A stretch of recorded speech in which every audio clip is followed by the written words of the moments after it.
நம்ம பூமியிலேயே மனுஷங்க வசிக்கவே முடியாத ஒரு தீவு இருக்குன்னு சொன்னா நம்புவீங்களா? பல நாடுகளை விட பெரிய ஒரு தீவு, ஆனா அங்க நிரந்தரமா ஒருத்தர் கூட கிடையாது. அதுதான் டெவன் தீவு. சரி, அந்த தீவுல நிரந்தரமா எத்தனை பேர் வசிப்பாங்கன்னு நினைக்கிறீங்க? பதில், ஒரு பெரிய பூஜ்யம். ஆமாங்க, ஒரு மனிதர் கூட அங்க நிரந்தரமா வாசிக்கல. இவ்வளவு பெரிய ஒரு தீவு எப்படிங்க இப்படி வெறிச்சோடி போயிருக்கு? வாங்க இதுக்கு பின்னாடி இருக்கிற காரணத்தை நம்ம ஆழமா பார்க்கலாம். அந்த கேள்விக்கான பதில் முதல்ல அந்த தீவு எங்க இருக்குங்கிறதுல தான் அடங்கி இருக்கு. கனடாவோட உயர் ஆர்க்டிக் பகுதியில் இருக்கிற இந்த தீவு உண்மையிலே மனிதர்கள் இல்லாத ஒரு உலகம்தான். கனடிய ஆர்க்டிக் தீவு கூட்டத்தில் இருக்கிற டெவன் தீவோட பரப்பளவு 55,000 சதுர கிலோமீட்டருக்கும் அதிகம். யோசிச்சு பாருங்க, இது குரோஷியா மாதிரி ஒரு நாட்டையே விட பெருசு. அப்போ யாருமே இங்க வாழ முயற்சி பண்ணலையா? பண்ணாங்களே. பழங்கால எஸ்கிமோக்கள், 1930களில் இன்யூட் வேட்டைக்காரர்கள், அப்புறம் 1940களில் கனடா காவல்துறையினர்னு பலரும் முயற்சி செஞ்சாங்க. ஆனா அந்த தீவோட கடுமையான சூழல் எல்லாரையும் விரட்டி அடிச்சிடுச்சு. ஏன் எல்லாரும் அங்க நிரந்தரமா தங்க முடியல? காரணம் ரொம்ப சிம்பிள். அதோட துருவ பாலைவன சூழல். பாலைவனம்னு சொன்னதும் நம்ம கண்ணு முன்னாடி வர்றது சுடுற மணலும் வெயிலும் தானே. ஆனா இது அப்படி இல்ல. இது ஒரு குளிர் பாலைவனம். இங்க மழையே பெய்யாது.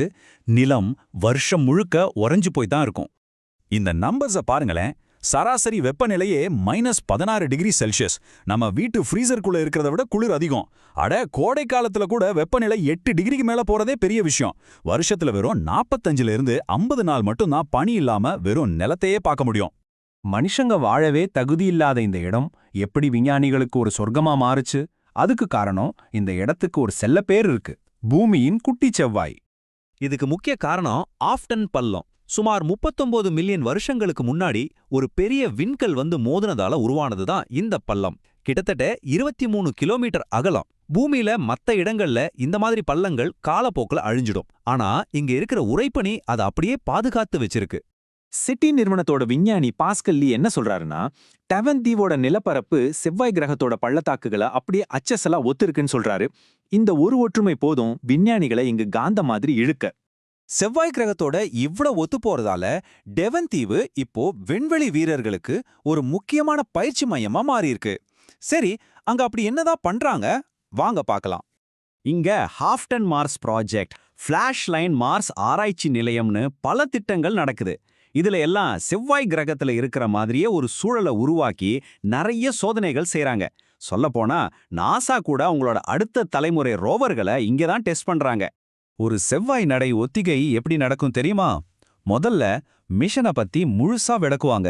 அப்புறம் விண்வெளி வீரர்கள் செவ்வாய்க்கு போடுற மாதிரியே ஒரு மாதிரி உடைய போட்டுப்பாங்க. அதுக்கப்புறம் விண்கலத்தை விட்டு வெளியே வந்து ஆய்வு செய்யற மாதிரி பயிற்சி எடுப்பாங்க. கடைசியா அங்க இருக்கிற பாறை மாதிரிகளை சேகரிப்பாங்க. இது செவ்வாய்க்கு போறதுக்கான ஒரு பெர்ஃபெக்ட் ட்ரைனிங். சரி, இவ்ளோ கடுமையான உறைபனி பாலைவனத்துல சின்ன புல் பூண்டு கூட இருக்காதா? உயிரினங்களே இல்லையா? ஆனா ஆச்சரியமா ஒரு விஷயம் இருக்கு. இந்த விதிக்கு ஒரு விதிவிலக்கு உண்டு. ஆமாம், ஆர்க்டிக்ல ஒரு சோலைவனம். இந்த தீவுக்குள்ளேயே 2 பின்ன உலகங்கள் இருக்கு. ஒரு பக்கம் கிட்டத்தட்ட 97% செவ்வாய் கிரகம் மாதிரி ஒரு தரிசு நிலம். இன்னொரு பக்கம் ட்ரூ லவ் தாழ் நிலம்னு சொல்ற ஒரு சின்ன பசுமையான பகுதி. இந்த குட்டிச்சோலை வனம் மட்டும் மத்த இடத்தை விட கொஞ்சம் வெப்பமாவும் ஈரப்பதமாவும் இருக்கிறதால இங்க மட்டும் உயிர்கள் தழைக்குது. அந்த சின்ன இடத்துல என்னென்ன உயிரினங்கள் வாழுதுன்னு கேட்டா நீங்க ஆச்சரியப்படுவீங்க. கஸ்தூரி எருமைகள், பலவிதமான பாசிகள், சின்ன சின்ன புழுக்கள், அது மட்டும் இல்லாம ஃபுல்மார்க்ஸ் மாதிரியான கடல் பறவைகளும் இங்க வாழுது. அப்போ டெவன் தீவுங்கிறது வெறும் ஆளில்லாத தீவு மட்டும் கிடையாது. இது 2 அடையாளங்களை கொண்ட ஒரு இடம். ஒரு பக்கம் பூமியோட மிக கடுமையான சூழல், இன்னொரு பக்கம் நாம செவ்வாய் கிரகத்துக்கு எடுத்து வைக்க போற பயணத்துக்கான ஒரு முக்கியமான படிக்கல். கடைசியா இது நம்ம மனசுல ஒரு முக்கியமான கேள்வியை எழுப்புது. நாம வேற கிரகங்களை புரிஞ்சுக்கிறதுக்கு முதல்ல நம்ம பூமிக்குள்ளே இருக்கிற இந்த மாதிரி உச்சக்கட்டமான இடங்களை ஆராய்ச்சி பார்க்கணுமா? இத பத்தி நீங்க என்ன நினைக்கிறீங்க?